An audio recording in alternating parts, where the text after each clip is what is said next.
So we were talking about the relationship between Dope House and Shut 'Em Down. Oh yeah, that's right. We talked about how when SPM went to jail, things kind of fell apart. What kind of relationship did they have behind the scenes that the fans didn't get to see? The Shut 'Em Down and Dope House had a respectful relationship, as far as labels were concerned. You had Dope House, you had Shut 'Em Down, you also had Salty Water Records, and we all had differences and stuff like that. The differences between Shut 'Em Down and Dope House didn't stop them from still entertaining raza. Everything was all about for the audience that we both labels had. I mean, we knew that together, we all knew that together it was better, and it was going to be more of a show if we were to show that we are united. Even though we all had some members didn't get along with others, or just the fact that we would just have a little bit of animosity here and there. I know there's stories out there, and there have been things that had happened, between the two labels. Even at, I think one in particular was a car show that was at the George R. Brown Convention Center, and I think it was one of the Joel Carmona car shows, and one of the members of Shut 'Em Down got hurt and got into a physical fight. It wasn't that it was Dope House, but soon after that car show was winding down. D-Town and some other boys from Shut 'Em Down were just doing no, I'll take it back. It was Carlos that was doing like a little walk around, to all the booths, what I'm saying, with his little entourage.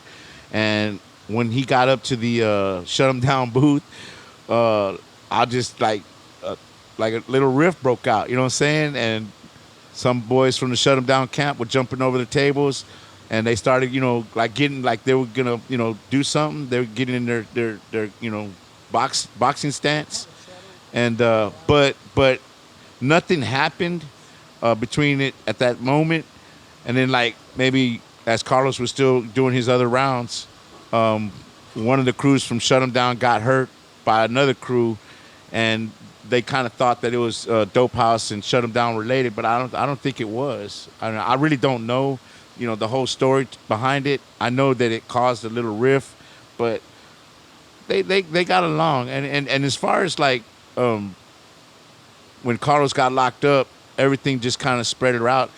D-Town, rest in peace, Danny. He always had a relationship with Carlos, that was unbreakable. You know what I mean? They worked together. They had, even to the day that Danny passed away, what I'm saying? Carlos had the Screwston album, Stuck in the Mud, which was an all, Shut 'Em Down, feature. And they had still business with that. And Carlos paid royalties and paid, D-Town on that. And I remember seeing D-Town go to the Dope House and pick up, his checks. You know what I'm saying? Even down to where he got to the point where, he had eventually passed away. His family and his is still getting, from what I understand, their compensation from those projects. Yeah. So there's no beef or nothing that I know of. I was about to say what one, and again, I don't want to put you on the spot, or if it's something you can't talk about, we'll skip on it. But one of the tracks on the $1 Million Mexican, when Fileto says "fuck Dope House," they couldn't bring it to the table. Mm-hmm. Was that really a beef, or was that just business, like something that didn't go right for Fileto? Fileto and Carlos have had, like I said, all of us in this game have either had an argument, disagreement, or fought. But point blank, Carlos and Fileto's, that's really a question for Fileto. What I can say about that is that Carlos and Fileto have had, disagreements and arguments since way back in, the Hustletown, days when he was working with him on the Hustletown album. There's a real famous one where Carlos, he broke Carlos had a Festiva back in the days. And I can't remember the whole story, but I think Fileto busted out a window in that Festiva, and there was a rift between them about, that. You know what I'm saying? Fileto, he's very strong-minded. I have worked with him before. He's smart, He's a very successful, beat maker, producer, CEO. He's got his own companies and stuff. He's very, he does very well.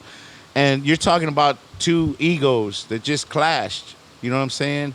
So, and Fileto's not a type of person to, you know, not voice his opinion. You know what I'm saying? Yeah. To Carlos, whether it's gonna be through a song or it's gonna be through a video or it's gonna. I think he did a video and went. He said, "I'm gonna do a video at the Dope House." Asked if he could do the Dope House video, and he's on the dock at the Dope House, and he's basically, dissing Dope House, Yeah, right? yeah. In the video that got out there, and it's like, how did Carlos let that happen? Look, we all get along. We all have known each other so long that when he goes over there and asks Jose if I can use the doc or can I do this video, it's gonna be like, yeah, sure, you're Yeah. family. Whatever Fileto did and all that stuff, I'm sure Carlos and them have worked it out since then. And if not, well then you know what? I mean, it's just what it is. It's not Yeah. like it's gonna be a constant beef where you don't like to see this happening, but like a Tupac or a Notorious Big Yeah. incidents happen like that. So, I don't think it'll ever get to that point. In your opinion, being that you were involved with both labels, was Shut 'Em Down's momentum thanks to what Dope House was doing? Definitely not. No? Definitely not. So I'd ask you that to ask you this. Bing going to prison, being incarcerated, did that kill the momentum that Shut 'Em Down had? It killed some, absolutely. Bing was the up and coming, artist, that had strong, back fans and all. To me, Bing was the gangster bash. You know what I'm saying? He had the whip appeal for the female fans. He was good looking, but he also had the strength in his verbal, skills and his lyrical skills. I mean, he was a freestyle, beast. And unfortunately, before he even got started, he took a fall and he's doing life, for a murder. Yeah. And but him Shut Him Down losing. I remember the day that Bing was out there and he was trying to figure out what he was going to do as far as his case and all that stuff. And it was a sad day. It was definitely heartfelt, and it was a strong blow to the Shut Him Down label. But before you had said, like, did Shut 'Em Down's momentum come from the success of Dope House? I would definitely say it didn't, because you got to remember the Shut 'Em Down members were members of Aggravated, members of Fat Texas, Lil Villain. members of different other, Latino entities that were already successful. Maybe didn't have the success that Dope House had at the time, but they were damn near for sure on their way, well on their way. And they didn't to me didn't ride on the coattails of Carlos. In fact, you would have Shut 'Em Down events that Carlos would go to. You would have Dope House events that Shut 'Em Down. That's what I'm saying. We would do shows together. It was a family thing. It was more like to make money for everybody's family thing. Yeah. You know what I'm saying? We all were struggling, right? Yeah. In the beginning. When Carlos was doing success, Shut 'Em Down was doing their own success. They were getting their own thing going. You know what I'm saying? They had their own, paraphernalia. They had their own shirts and towels and